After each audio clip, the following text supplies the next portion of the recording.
Nagbabalik ang Ulat Bayan Weekend. Maganda balita po sa lahat ng government workers. Ipinag-utos ni Pangulong Ferdinand R. Marcos Jr. ang aumento sa sweldo para sa lahat ng empleyado ng pamahalaan. Sigurado na rin ang pondo para sa salary increase dahil kasama na ito sa panukalang budget para sa susunod na taon. Yan ang ulat ni Kenneth Pasyente.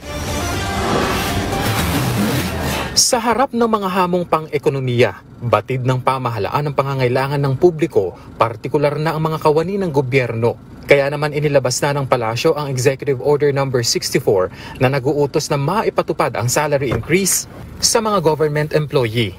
Ayon kay Pangulong Ferdinand R. Marcos Jr., kailangang ma-update ang sweldo at benepisyo ng mga government personnel para mapanatilian niya ang masigla at maaasahang workforce na ayon sa Pangulo ay makakapagsulong ng social justice, integridad at pagiging episyente ng mga manggagawa sa gobyerno na makadaragdag sa pagiging productive ng mga ito at mas dekalidad na serbisyo publiko.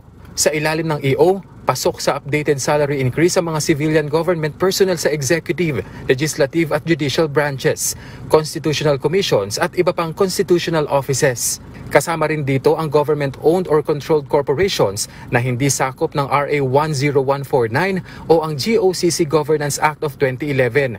Gayon din ang EO No. 150 Series of 2021, maging ang mga LGU. Gayunman, hindi sakop ng salary increase sa mga government employee na nakapailalim sa job order, contract of service, consultancy o service contracts. Ipatutupad ng national government agencies ang updated salary schedule sa 4 na tranches. Ang unang tranche ay nitong January 1 na ipatutupad sa retroactive na pamamaraan. Ipatutupad ang second tranche sa Enero ng susunod na taon. January 1, 2026 ang pangatlo, habang sa Enero ng 2027 naman ang pang-apat. Bukod pa sa salary adjustment, makatatanggap din ang mga kwalipikadong government employee ng medical allowance na 7,000 pesos kada taon bilang subsidy sa kanilang pagkuha ng HMO-type benefits. Matatanda ang sinabi ng DBM na 70 billion pesos ang inilaang pondo para sa salary adjustment ng state workers para sa susunod na taon. Kasunod yan ang naging pangako ng Pangulo sa kanyang ikatlong State of the Nation address na pagtaas ng sahod ng mga kawani ng gobyerno.